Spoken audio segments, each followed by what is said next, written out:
welcome or welcome back to my channel. Different activities you can try out at home right now while you're bored and the sun is still out, and all these activities will make you feel that little bit less bored, as they're all quite fun and you can do them outside in the sun or inside if you're stuck at home. So without further ado, let's get started with the video. Number 1, learning a language. Growing up bilingual, it was very cool to switch between two languages. So one I will use at school and one I'll use at home, and I can always switch between those two. Also in school I've been learning German. I'd say I've been learning about 3 years maybe, and it's very cool to just learn a new language because you can always just speak in it if you reach that level of fluency. So for instance, for German I actually have an almost 100-day streak on Duolingo.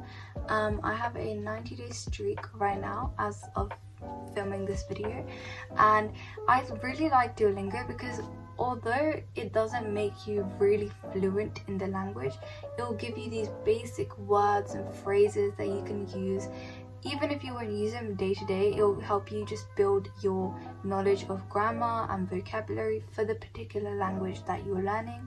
Plus, if you start now, because the summer holidays, everyone's really free and just at home, I guess. So if you start now, I guess you'll reach a basic amount of fluency by the end of your summer holidays. Number 2 is going on late night walks or late night drives. So obviously I don't mean like really late nights, like 12 midnight, I guess, not like that. I mean in the sense that near sunset time, because obviously now it's summer, the days are longer, so the sunset is almost at like 8-9ish now, so you can go outside at 8 and the sun will probably be setting. I like to go on drives with my parents and my brother. It's a really good way to just relax. If you don't have access to a car, because not everyone does, you can also just go out for late night walks, which will give you that fresh air that you need, and I guess a bit of exercise because you're going to be walking. Number 3 is have a movie marathon. So what I mean is you can sit down on your sofa or your bed and just put up like your laptop or your iPad or whatever device you're going to be watching on, and just make a list of all the movies that you want to watch or you've ever wanted to watch but haven't got the time to, and then just one by one go through every single movie. You can even just write this in a notebook and then give a rating after the movie finishes, and it's such a good day to just spend just relaxing while watching movies. And you can also cook up some popcorn, maybe get a drink to eat and drink while watching a movie. Get a bit comfortable and cozy by getting loads of blankets and pillows. You can even invite your friends or your siblings, I guess, and it'll just be a really good and fun way to spend the time just watching movies all day. Number 4 is have a pool party or get your pool or paddling pool out. Obviously this one's not for everyone, so if you don't have a pool it's absolutely fine, but if you have friends that do have a pool, so I personally have a really small inflatable pool that me and my brother go in if it's really hot, but it's really small. So I recently went on a sleepover with one of my friends and she had a really big pool and she had loads of inflatables as well, and honestly it was such a good thing to do when you're bored. Number 5 is to play cards or board games. Me and my family, we like to play cards every now and then, I guess. So like if we have time we'll play with like cards. Plus it's a good way to just connect with everyone without using your phones or technology, because you can usually just put away your phones, hand out, shuffle cards and stuff, and play whatever card game you want to. You can do like other card games like Uno. Uno is really fun, and I've just been playing it for a long time. You can also play loads of different board games like Monopoly, Snakes and Ladders, Ludo. I know that me and my friends, when we went on the sleepover, we played Snakes and Ladders at literally 1 AM, which was quite a lot of fun because it was in the dark and we only had one flashlight, and we played Snakes and Ladders. Number 6 is origami. This Japanese art of folding paper is such a good activity to do. especially if you want to fold like paper and like into like intricate details and it seamlessly looks like something like an animal, or I don't know, like you can make a toy like a fortune teller. I know that when I was young I used to make fortune tellers like almost every day.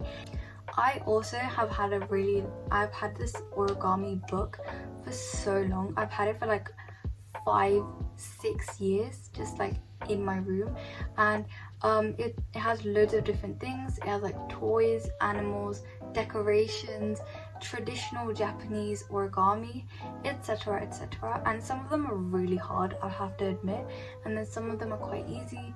I also just like making like butterflies and boats. I think is a really popular one. Aeroplanes, paper aeroplanes are really fun, and you can like have a race to see which one goes the furthest. You can also make small puffy stars. Honestly, origami has like no limits. You can make whatever you want to, and you can even follow a tutorial online. I know there's so many websites. If you just search up how to make an origami and then put anything you want to, and it'll just come up. Number 7 is to paint or draw outside and just release your artistic ability onto a piece of paper or a canvas. And me and my friends had a sleepover. We actually had like a canvas and we made like the sky, and we were gonna make like tent, nail polish and stuff, but in the end we just painted it black and we painted like a tree, and then we painted our hands and we stamped it onto the canvas to make a handprint. And it honestly was such a good way to just mark a memory into just a canvas, so you can remember that day forever. You can also do this by yourself as well, so like if you're outside you can just go like out in the sun, maybe under shade or something. Number 8 is listen to music or podcasts. Music has always been like an important aspect of my life. I've just been listening to music for so long. But my favorite group, I guess, is 80s. I listen to a lot of variety of genres as well, so I don't just stick to Korean or K-pop or anything. I listen to K-R&B, like K-hip-hop, and also just like general like pop, I guess, R&B, general, yeah. Even German music, because it helps me learn German. As you might remember, tip number 1, which is to learn a language. German music helps me just kind of learn new vocabulary, and obviously just like help me just gain a better interest in the language. Spotify also has loads of different podcasts, and you can use the Spotify app as well, but I personally for podcasts like to use the Apple Podcast app. And podcast is something that's been like new for me. I didn't really used to listen to podcasts before, but it's a good way to just get like some information, maybe some like advice, depends on the podcast you're listening to. I really like to listen to podcasts made by Dive Studios. Number 9 is to read. I feel like there's 2 types of people. People who love to read, and people who don't read occasionally or like often. I just kind of forgot how fun it was to read. So the books I've been reading this month are Milk and Honey and Sun in a Flowers by Rupi Kaur. The poetry is quite beautiful and very like figurative, and I've read these books like 5 times, and I bought them at the beginning of July, I think. Really just fun to read sometimes. Number 10 is to do some gardening over summer, and you can watch the plants grow. At the beginning of your summer holidays, or right now, and when you're watching this video, you can just plant a few seeds of whatever flower or tree or like whatever like plant you want. Basically just plant the seeds and put some like dirt or soil on it, and watch it grow if you water it regularly. I also think it's a good habit just to go outside in the evening, just water your plants, and you can watch them grow over summer. Especially now that the sun's out, the flowers or the plants can get a lot of sunlight, so they can grow quicker because photosynthesis. Number 11. Wow, I've run out of fingers as well. Okay, number 11 is to follow a recipe step by step and cook something. I know that when my friends met up for the sleepover, we tried to cook pancakes, and they honestly turned out so nice. We also had some whipped cream and some berries like blueberries and strawberries, and honey and bananas to decorate our pancakes with, and they looked so cool after we've decorated them. and they were as delicious to eat as well. Number 12. Number 12 is to camp outside in your garden. So when we met up for the sleepover, this is how we slept over. So basically outside in my friend's garden. My friend's garden is quite big, so we had like all this garden area, and we set up this really big tent. It was originally an 8-person tent, and there was only 3 of us sleeping over, so that's a good thing because it was really spacious.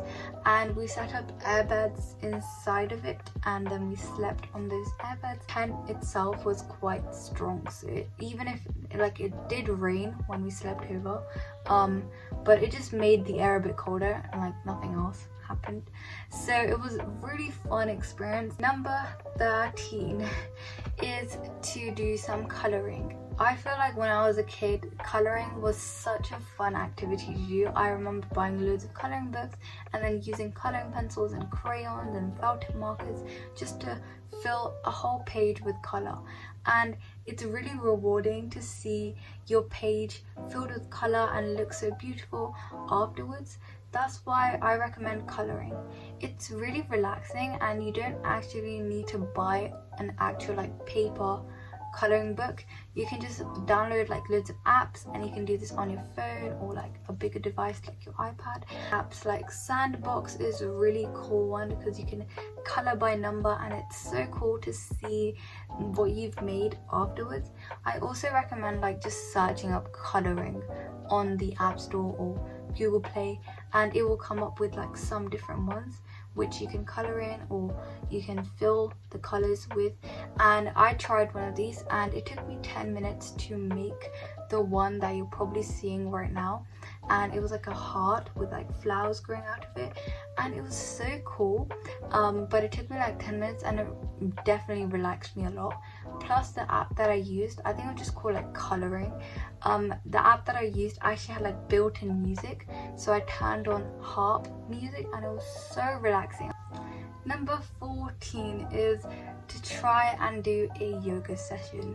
You can just search up on YouTube yoga, and it'll come up with different like tutorials and videos of people doing guided yoga, so you can look at them and copy the moves or poses. And most of these are like 10 minutes, so it wouldn't take up a lot of your time, but afterwards you'll be feeling more stretched out. And I actually like to do yoga before bed sometimes, because it stretches your body out, so when you lie down you're more relaxed and you're in a better place to sleep, if that makes sense. But you can follow YouTube tutorials. If you also just search up yoga in the App Store or Google Play Store, it comes up with loads of different apps which will help you do yoga or like try out different yoga poses. I just did an app called Yoga. There wasn't anything else to it, but it was a really good app because there was different types. So there was like bedtime yoga, I swear there was like challenging yoga with like different like challenging poses as well. So it was really fun to just stretch out and do different poses, I guess. Number 15 is to watch the sun rise. I feel like we've all witnessed sunsets because they just happen during the day when we're all still awake, and we can witness the pretty pinky orange sun just go down along with the sky, which transitions from like orangey to pink to like blue to like black for the night. And it's so cool to just see the sun set. But have you ever thought how the sunrise looks like? I feel like if you're a morning person you've probably seen it, but I personally am a night person, so I don't witness sunrises a lot. So it was so cool to just wake up early in the morning at like 5 a.m, especially because now it's summer, the days are really long, so it starts so early. But usually, well, where I live, it's at like 5-ish a.m. So I woke up at like 4:30 just to see the sun rise from being absolutely dark to like nighty, to like beaming with sunlight through my curtains. So it was so cool to just see the sunrise. So I hope you guys have a really fun summer, especially with all these activities that I've listed today, and I will see you guys later. Bye.